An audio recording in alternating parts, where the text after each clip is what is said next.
നമസ്കാരം. The tarot insight journey എന്ന YouTube ചാനലിലേക്ക് എല്ലാവർക്കും സ്വാഗതം. ഇന്ന് നമ്മൾ നോക്കാൻ പോകുന്നത് നിങ്ങളുടെ ലൈഫിലേക്ക്, ജീവിതത്തിലേക്ക് വരുന്ന ഒരു വലിയ മാറ്റം എന്താണ്, അത് ഉടൻ സംഭവിക്കാൻ പോകുന്നത് എന്ന് നമുക്ക് നോക്കാം. ഇതിന് നിങ്ങൾ എന്തെല്ലാം കാര്യമാണ് പാസ്റ്റിലെ കളയേണ്ടത് എന്നും എന്തിന് ഫോക്കസ് ചെയ്യണം എന്നതും നമുക്ക് നോക്കാം. ഇതൊരു ജനറൽ റീഡിംഗ് ആണ്. നിങ്ങൾക്ക് റെസണേറ്റ് ചെയ്യുന്നുണ്ടെങ്കിൽ മാത്രം ഈ എനർജി എടുക്കുക, അല്ലാത്ത പക്ഷം ഇത് കളയുക.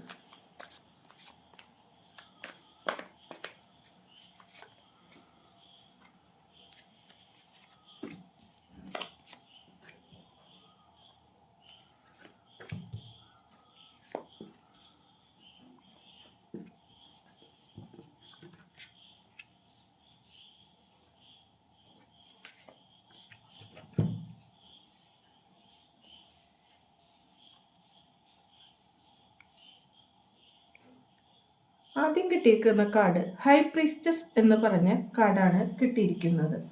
നിങ്ങൾ ഇപ്പോൾ ചില കാര്യങ്ങളിൽ നിന്ന് മാറി നിൽക്കുന്ന അവസ്ഥയാണ് കാണുന്നത്. അതായത് നിങ്ങളുടെ ലൈഫ് ഇപ്പോൾ ഒരു സ്പിരിച്വൽ പാത്തിൽ കൂടി പോകുന്നു. നിങ്ങൾ കൂടുതൽ സ്പിരിച്വലായ കാര്യങ്ങളിൽ ശ്രദ്ധ പതിപ്പിച്ചുകൊണ്ടാണ് പോകുന്നത് എന്ന് കാണാം. ചില കാര്യങ്ങൾ നിങ്ങൾ രഹസ്യമായി വയ്ക്കുവാനാണ് ഇഷ്ടപ്പെടുന്നത്. പല കാര്യങ്ങളും മറ്റുള്ളവരിൽ നിന്ന് ഒളിച്ചു വയ്ക്കുന്നു. അത് ഒരു വ്യക്തമായ കാരണം നിങ്ങളുടെ ജീവിതത്തിൽ അതിന് ആയി സംഭവിച്ചിട്ടുള്ളത് കൊണ്ടാണ് ഇങ്ങനെയൊരു മറവിൽ നിങ്ങൾ പോകുന്നത്. കാരണം നിങ്ങൾ റിവീൽ ചെയ്ത പല കാര്യങ്ങളും നിങ്ങൾക്ക് തിരിച്ചടിയായി വന്നിട്ടുണ്ട്. അപ്പോൾ അതിൽ നിന്നെല്ലാം പിൻവാങ്ങിക്കൊണ്ട് നിങ്ങൾ കൂടുതലായി സ്പിരിച്വൽ അറ്റാച്ച്ഡായി പോകുന്നതാണ് ഇവിടെ കാണുവാൻ പറ്റുന്നത്. നിങ്ങൾക്ക് ഇപ്പോൾ പ്രധാനമായുള്ള ചലഞ്ച് നിങ്ങളുടെ ലൈഫിലെ ഉന്നതിയിലേക്കുള്ള കാര്യങ്ങളുടെ ചലഞ്ചാണ്. അത് ചിലപ്പോൾ സാമ്പത്തിക കാര്യങ്ങളാവാം, അല്ലെങ്കിൽ കരിയർ റിലേറ്റഡ് കാര്യങ്ങളിലേക്കായിരിക്കാം. അതിനുവേണ്ടി നിങ്ങൾ എത്ര തന്നെ ശ്രമിച്ചാലും അതിൽ ഒരു ബ്ലോക്കേജ് ആണ് കാണുന്നത്. നിങ്ങൾ പല കാര്യങ്ങളും ഉയർന്ന ചിന്താഗതിയോടുകൂടി മുന്നോട്ട് പോകുവാൻ ശ്രമിക്കുമ്പോഴും അവിടെ എത്താൻ പറ്റാത്ത ഒരു അവസ്ഥയിൽ മാനസികമായി തകർന്നുകൊണ്ടിരിക്കുന്നതാണ് ഇവിടെ കാണുവാൻ പറ്റുന്നത്. നിങ്ങൾ പല കാര്യങ്ങളിലും ഫോക്കസ് ചെയ്യേണ്ടത് നമ്മൾ പാകിയിട്ടുള്ള ഒരു വിത്തിൻ്റെ മുളയാണ് ഇനി വരുവാനുള്ളത് എന്ന് കാണാം. കാരണം നമ്മൾ ആദ്യം ചെയ്തിട്ടുള്ള പല പ്രവർത്തികളിൽ നിന്നും ബലം കിട്ടുവാൻ ആയി നിങ്ങളുടെ യൂണിവേഴ്സിൻ്റെ ടൈം അതിനു വേണ്ടിയാണ്. നമ്മൾ നല്ലതാണ് ചെയ്തിട്ടുണ്ടെങ്കിൽ തീർച്ചയായും നമുക്ക് നല്ലത് തന്നെ തിരിച്ച് കിട്ടുന്നതാണ്. നിങ്ങൾ ചെയ്ത കാര്യങ്ങൾ പലതും നല്ല വിത്തുകളാണ് ജീവിതത്തിൽ പാകിയതായി കാണുന്നത്. ഇപ്പോഴത്തെ വിഷമങ്ങളെല്ലാം യൂണിവേഴ്സ് താൽക്കാലികമായി നിങ്ങൾക്ക് തന്ന ഒരു തിരിച്ചറിവിന് വേണ്ടിയുള്ള കാര്യങ്ങളാണ്. ആ തിരിച്ചറിവ് നിങ്ങൾ നേടിക്കഴിഞ്ഞാൽ നിങ്ങൾക്ക് നിങ്ങളുടെ ജീവിതത്തിൽ അഭിവൃദ്ധിയാണ് കാണുന്നത്. അത് നിങ്ങൾ മുന്നോട്ടുള്ള കാര്യങ്ങളിൽ ഫോക്കസ് ചെയ്ത് കൊണ്ടുപോകേണ്ടതാണ് എന്നാണ് കാണുന്നത്. നിങ്ങൾക്ക് ലക്ഷ്യമില്ലാതെ പല കാര്യങ്ങളും ജീവിതത്തിൽ ഉണ്ടായിരുന്നു എന്ന് കാണുന്നു. എവിടേക്ക് ഫോക്കസ് ചെയ്യണമെന്ന് അറിയാതെ ഒരു ഭ്രാന്തമായ അവസ്ഥയിലാണ് നിങ്ങൾ ഓടിയിരുന്നത്. ആ അവസ്ഥയിൽ നിന്ന് ഒരു കാര്യം ലക്ഷ്യത്തോടെ ഫോക്കസ് ചെയ്ത് പോവുകയാണെങ്കിൽ തീർച്ചയായും നിങ്ങളുടെ വിജയത്തിലേക്കുള്ള പാതയാണ് ഇവിടെ കാണുന്നത്. പാസ്റ്റിലുള്ള പലതും നിങ്ങൾ ഉപേക്ഷിച്ചുകൊണ്ടാണ് ഇപ്പോൾ മുന്നോട്ട് പോകുന്നത്. ആ ഒരു സ്ട്രെങ്ത് നിങ്ങളുടെ ജീവിതത്തിൽ നേടിയിട്ടുള്ളതായി കാണാം. അതായത് പഴയ പല കാര്യങ്ങളിൽ നിന്നും മുന്നോട്ട് വരാനുള്ള ഒരു ജീവിതത്തിൻ്റെ ഒരു ഊർജം നിങ്ങൾ ആർജിച്ചിട്ടുണ്ട്.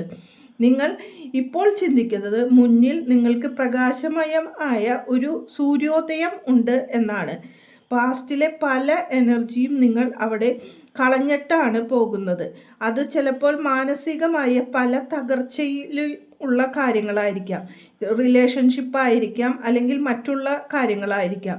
പക്ഷെ അത് നിങ്ങൾ വിട്ട് മുന്നോട്ട് പോകുമ്പോൾ മാത്രമാണ് നിങ്ങൾക്ക് ഈ ഉദിച്ച സൂര്യൻ്റെ അടുത്തേക്ക് എത്താൻ പറ്റുന്നത്. അങ്ങനെയുള്ള ഒരു വിജയത്തിലേക്ക് നിങ്ങൾ നേടിക്കൊണ്ടിരിക്കുകയാണ്. അതാണ് നിങ്ങളുടെ ഇപ്പോഴത്തെ സ്ട്രെങ്ത്. പലതിൽ നിന്നും ഊർജം ആർജിച്ചുകൊണ്ട് മുന്നോട്ട് വരുന്നു. പല അവസ്ഥകളും ഓർക്കുമ്പോൾ ഞാൻ അത് ഓവർകം ചെയ്തു കഴിഞ്ഞു എന്ന് നിങ്ങളിപ്പോൾ മനസ്സിലാക്കുന്ന ഒരു അവസ്ഥയും കാണുന്നു. കാരണം മറ്റുള്ളവരോട് പറയുമ്പോൾ അതൊരു വലിയ അവസ്ഥയാണ് എന്ന് പിന്നീട് പറയേണ്ട കാര്യമായി വരുന്നു. അതെല്ലാം ഓവർകം ചെയ്യാനുള്ള ഒരു സ്ട്രെങ്ത് നിങ്ങൾക്ക് ഇപ്പോൾ ഉണ്ട്. നിങ്ങൾ പാസ്റ്റിൽ ദുഃഖിച്ചിരുന്ന പല കാര്യങ്ങളും ഉണ്ട്. പലതിലും എന്ത് ചെയ്യണമെന്ന് ഫോക്കസ് ചെയ്യാൻ പറ്റാതെ വിഷമിച്ച് നിന്ന അവസ്ഥകൾ. അതിൽ നിന്ന് നിങ്ങൾ ഫോക്കസ് ചെയ്തുകൊണ്ട് ഭാവിയിൽ മുന്നോട്ട് പോവുകയാണെങ്കിൽ നിങ്ങൾക്ക് എത്താനുള്ളത് വലിയ ഒരു ലോകത്തേക്കാണ്. അവിടെ നിങ്ങളെ കാത്തിരിക്കുന്നത് പ്രതീക്ഷകളും ഉയർന്ന വിജയങ്ങളുമാണ് എന്നാണ് ഇവിടെ കാണുവാനുള്ളത്.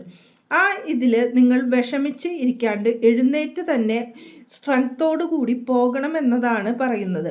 അങ്ങനെ സ്ട്രെങ്തോടു കൂടി പോവുകയാണെങ്കിൽ ഇവിടെ നിങ്ങൾ ആഗ്രഹിച്ച ലക്ഷ്യങ്ങളിലേക്ക് എത്തുവാൻ സാധിക്കും എന്നാണ് പറയുന്നത്. നിങ്ങൾ പോകേണ്ട പാത വളരെ ദൂരമുള്ളതാണ് എന്നും അവിടെ പല വിഷമങ്ങളുണ്ട് എന്നും നമുക്കറിഞ്ഞാൽ പോലും ആ പാത തിരഞ്ഞെടുത്തുകൊണ്ട് തന്നെ മുന്നോട്ട് പോയാലാണ് നിങ്ങളുടെ ലക്ഷ്യങ്ങളിലേക്ക് എത്തുവാൻ പറ്റുന്നത്. അതിനുള്ള ഫയറും നിങ്ങളുടെ അടുത്തുണ്ട്, അതിനുള്ള ശക്തിയും ഉണ്ട്. പല വിഷമകരമായ ഘട്ടങ്ങളിൽ നിന്നും നിങ്ങൾ മുറിവേറ്റ് അല്ലെങ്കിൽ നിങ്ങളെ തോൽപ്പിക്കുന്ന പല അവസരങ്ങൾ ഉണ്ടായാൽ പോലും അതിൽ നിന്ന് ശക്തിയോടുകൂടി നിങ്ങൾ മുന്നോട്ട് വന്നിട്ടുണ്ട്. ഇനിയും ആ ഊർജത്തോടു കൂടി തന്നെ നിങ്ങൾ മുന്നോട്ട് പോകണമെന്നാണ് യൂണിവേഴ്സ് പറയുന്നത്. അവിടെ നിങ്ങളുടെ ലക്ഷ്യങ്ങളിലേക്ക് എത്തുവാൻ സാധിക്കും. അതിന് നിങ്ങളുടെ ലൈഫിൽ ഉയർന്ന ലക്ഷ്യബോധവും ഉണ്ട് എന്ന് കാണുന്നു. ഇവിടെ എല്ലാ വിജയങ്ങളും നിങ്ങൾക്ക് ആശംസിച്ചുകൊള്ളുന്നു. നന്ദി, നമസ്കാരം.